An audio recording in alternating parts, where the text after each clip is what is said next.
शरणागत जब हम होते हैं और दीक्षा लेते हैं, हमारे करोड़ों जन्मों के अशुभ नष्ट हो जाते हैं। तो फिर इन परिस्थितियों को हम किस रूप में देखें महाराज जी? देखो, जब शरीर हमारा रचा गया था उस समय हमारे जो अनंत जन्मों के कर्मों का गोदाम रखा है उससे कुछ शुभ और अशुभ निकालकर इसकी रचना हो गई पहले से।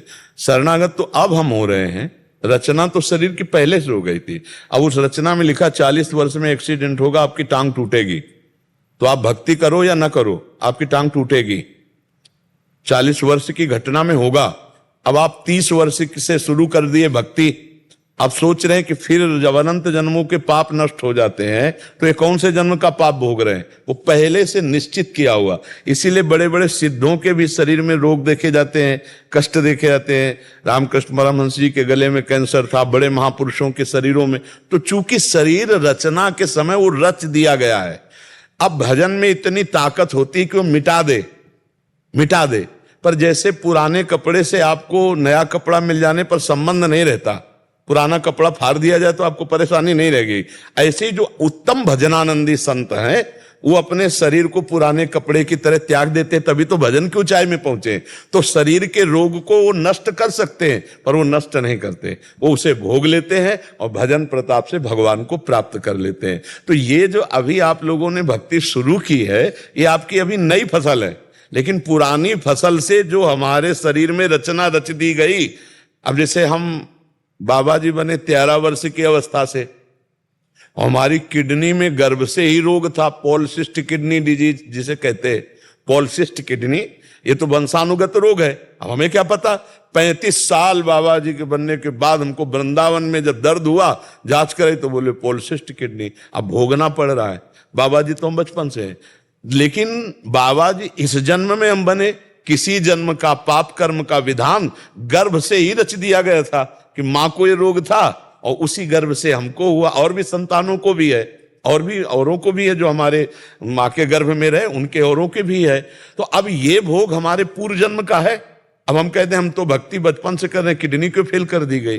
क्योंकि इस शरीर की रचना के समय पहले से ही वो रचा जा चुका है, भक्ति अब कर रहे हैं और रचना का पहले से विधान हो गया। तो हम लोग अब क्या करते हैं कि जैसे अभी भक्ति शुरू की और अभी प्रतिकूलताओं का नंबर आ गया, तो लगता है जब से भक्ति शुरू की तब से प्रतिकूलता शुरू हो गई। एक आदमी पाप कर रहा है और चकाचक आनंद उसके बढ़ता चला जा रहा है, क्योंकि उसके पुण्य का प्रताप चल रहा है। और जिस दिन ये पुण्य का प्रताप खत्म हुआ और ये पाप कर्म और पूर्व पाप कर्म मिले तो ब्लास्ट हो जाएगा, नष्ट हो जाएगा। ऐसे ही भक्त का, अब जैसे आप भक्ति शुरू किए हो, आपका पाप कर्म का हिसाब चला, अब आपको कदम कदम पे विपत्ति, तो लग रहा है भक्ति का फल क्या है, लेकिन चुपचाप सह लो। ये नवीन भक्ति का फल और पुराना पुण्य जब लागू होगा और दोनों मिश्रित होंगे, पाप नष्ट हो जाएगा, तो जय जयकार मच जाएगी, आनंद फैल जाएगा, चारों तरफ से अनुकूलता ही अनुकूलता दिखाई देगी। पर हम लोगों को ये ज्ञान ना होने के कारण हम लोग सोचते हैं कि वो पाप कर्म करता है, शराब पीता है, व्यभिचार करता है और बड़े मौज से रह रहा है।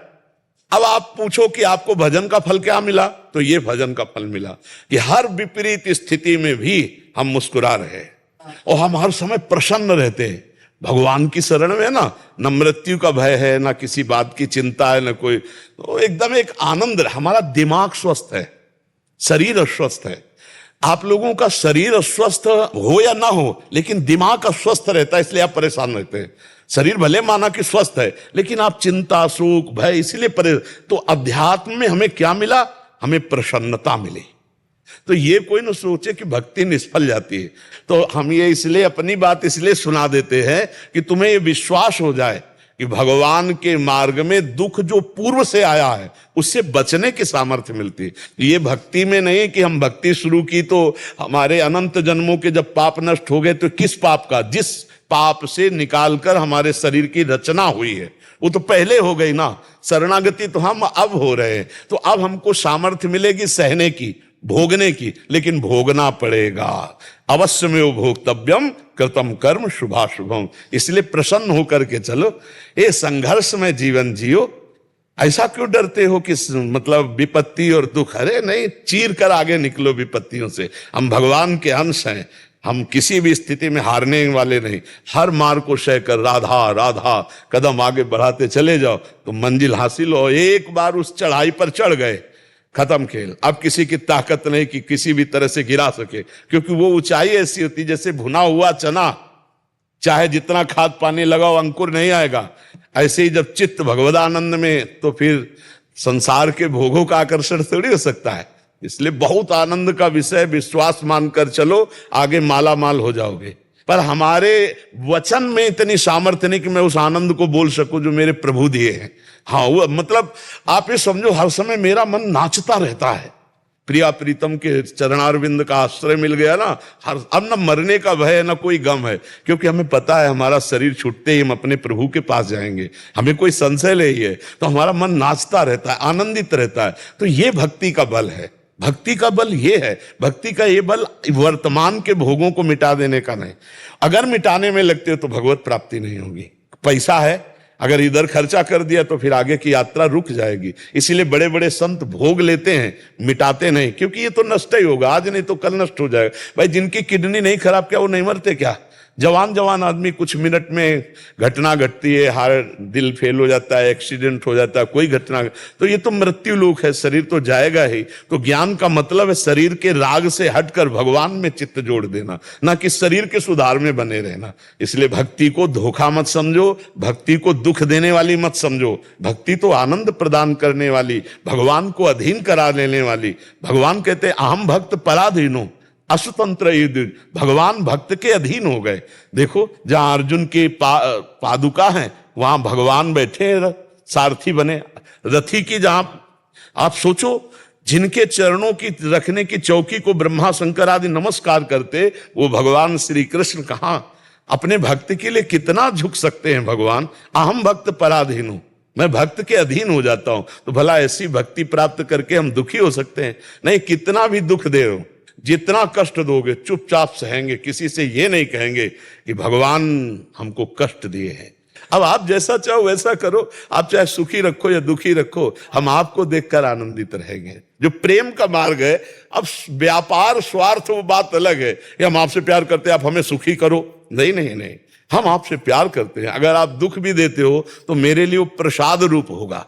जोई जोई प्यारो करे सोई मोहि भावे, प्यारे जैसा चाहे वैसे मुझे रखो। तो इसलिए भक्ति का फल ये नहीं कोई सोचे कि मेरे जीवन में दुख ही नहीं आएगा। दुख आएगा, क्योंकि पहले से निश्चित हो चुका है। दुख सहने की सामर्थ्य भक्ति देगी। एक दुख में कोई नाचे, ये केवल भक्त में होगा, दूसरी जगह नहीं होगा। श्रीवास जी महाराज के घर में चैतन्य महाप्रभु नृत्य कर रहे हैं और लड़का अकेला था, वो बीमार था। वो जे ही पधार गया तो दासी ने कीर्तन में आके कहा कि पुत्र पधार गया। उनका सांस मत लेना, महाप्रभु चैतन्य देव कीर्तन कर रहे हैं, अगर उनके कीर्तन में बाधा पड़ी तो फिर हम अशांत हो जाएं। और करताल लेकर खूब जोर जोर से नाचने लगे। महाप्रभु चैतन्य देव तो भगवान के अवतार हैं। तत्काल कीर्तन रुका और कहा कुछ बात हो गई क्या मेरे मन में? तो किसी ने बताया कि श्रीवास का पुत्र पधार गया। श्रीवास को देखा तो करताल लेकर नाच। उनका श्रीवास तुमने बताया नहीं कि पुत्र पधार गया? बोले प्रभु मुझे इतना आनंद हुआ कि आप स्वयं नृत्य कर रहे हो, जीवात्मा शरीर छोड़ रहा हो, सीधे श्री हरि को प्राप्त हुआ। इससे बढ़कर लाभ और क्या हो सकता है? और फिर नाचने लगे।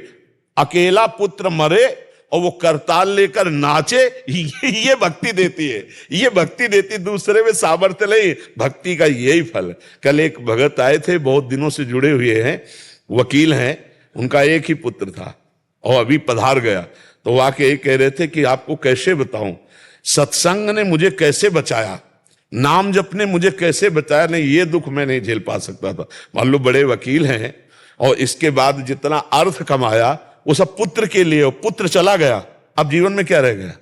फिर भी वो प्रसन्न है, फिर भी वो संतुष्ट है, क्योंकि वो भगवान के विधान को जान रहे हैं और सत्संग सुन रहे हैं। तो भक्ति हमें सहन करना सिखाती है। भक्ति हमें सहन करना सिखाती है। ये हमारे पूर्व जन्मों से जो निकला हुआ हिस्सा है वो है, और जो गोदाम जमा है उसमें आग लग जाएगी। सन्मुख होए जीव मुई जमहि, जन्म कोट यज्ञ नासो तबहि, उसमें आग लग गई, पर ये भोगना पड़ेगा। इसलिए विवेक पूर्वक चलो, भक्ति में अश्रद्धा मत करो। ये भगवान को भी अधीन करने वाली है।